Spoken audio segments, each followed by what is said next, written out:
What's up YouTube? So today I'm going to be showing you the fastest, cheapest, and easiest way you can get 35 wheel horsepower out of your BMW. Stick around guys, I'll show you how to do it.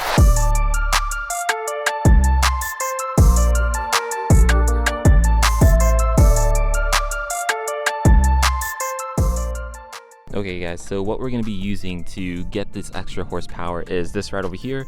So this is called a JB Plus. It's made by a company called BMS, which stands for Berger Motorsports. If you guys are not familiar with them, they make a whole bunch of tunes and aftermarket parts for BMWs, Mini Coopers, and I think some other car companies as well. But yeah, so basically what this does is this will tap into your T-map sensor. So basically where the sensor plugs into, this will kind of act as like an extra step. So you'll plug the sensor into here, and then I believe the sensor originally plugs into the charge pipe, but then this will plug into the charge pipe instead. So it'll kind of create like an additional connection between the sensor and to where the sensor plugged in. You'll just have this extra step. So I'm going to be using this on my 435, which has the N55 engine, but you guys can use this on multiple cars. This isn't really specific to a car, it's more so specific to the engine in it. They also make them for the B58s as well, which I know a lot of people have these days. The B58 you can actually get up to, they say 40 wheel horsepower and I think 50 pound-feet of torque.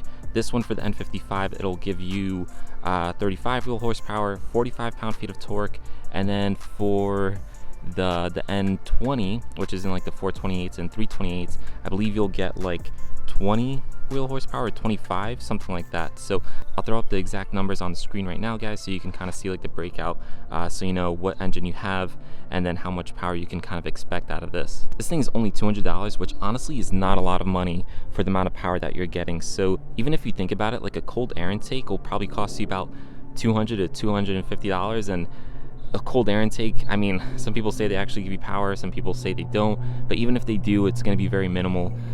This thing will give you a good amount of horsepower. So the reason it'll do that is it'll actually kind of play around with your ECU and push a little more PSI out of your turbo. Since these cars and all these engines are turbocharged, it is easy to get more power out of them. This will basically help with that. So this thing is also adjustable guys. So if you look at the front of it, there's these two screws here. If you guys take those off, you can actually expose what's inside. And inside there's this white dial you guys can actually adjust. This thing will adjust your PSI output between 0 and 4, so you can actually manually adjust that with that dial inside. I'll show you guys like a picture of what that looks like. Maybe I'll do that in a different video though. I'll show you guys the actual process of doing that, but for now let's just install this thing. Alright, so when installing this guys, we want to make sure that the ECU on the car is off. So there's two ways to do that.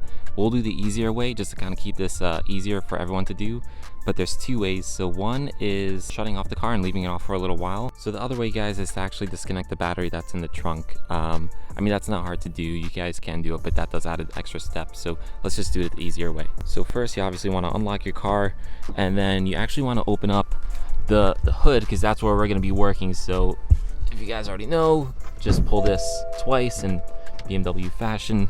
Alright, so let's pop the hood. So with the hood up, what you basically want to do next is actually lock the car.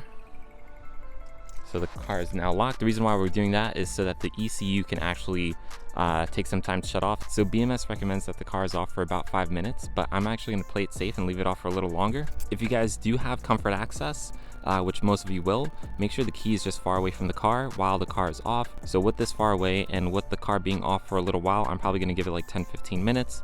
We'll come back and we'll complete the installation. Alright guys, so to install this thing, you basically just have to go to the T-map sensor, which is going to be this sensor if I can get to it. Let me see if I can show you guys. It's going to be the sensor here, if you guys can see that. I already actually disconnected mine, but it's going to be the sensor that connects to the charge pipe. As you guys can see over here, this is the charge pipe, so it's that sensor over there. So like I said, I already disconnected mine, it's hanging loose over here. So what we're basically going to do is connect, so this is, I believe that would be the male end. We're going to connect that to the female end of the JB Plus, and then the male end of the JB Plus we're going to connect into the charge pipe, kind of creating like a bridge connection there. So let me do that guys, and I'll show you.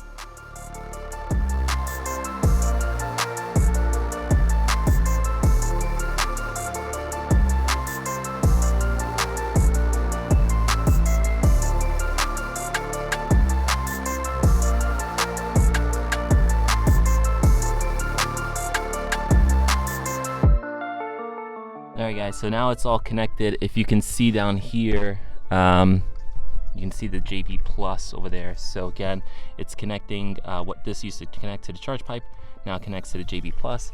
And then the JB Plus, if you guys can follow it, connects to the charge pipe over here. So that's really it, guys. The one thing I will say is when you're going down there, it is pretty tight. So if you have smaller hands, it might be a little easier.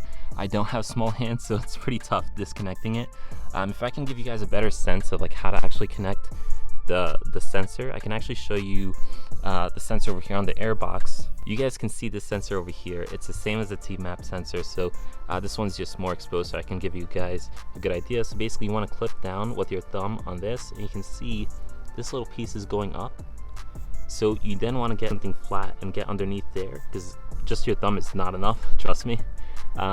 And then get something underneath there and kind of pry it the rest of the way up so it can get around this little clip there, and then you can just pull it off. So that's the same thing as the T-map sensor, guys. So again, it's a tight spot. So if you have small hands, or maybe like a second set of hands, one person to hold down the clip and another person to use a screwdriver or like a pick tool or something and get it up, I think that will help a lot. Yeah, that's it, guys. Just like that, it's installed. The car should now have about like 35 more wheel horsepower and then 45 pound-feet of torque, which is some crazy numbers for $200, and about like maybe like a minute of installation if you can get that sensor off pretty quick. So the ECU does need some time to kind of like adjust to it, so you're not going to get the power right away, but yeah, I'll give it some time to adjust, and I'll probably do like a comparison of before and after. So like I said, it's all installed. Again, we'll give the ECU some time to kind of adjust to it, so I'm not going to do any pulls right now, or any before and afters, because it still needs some time. But let's turn on the car and see if we get like any check engine lights or anything like that. Hopefully not.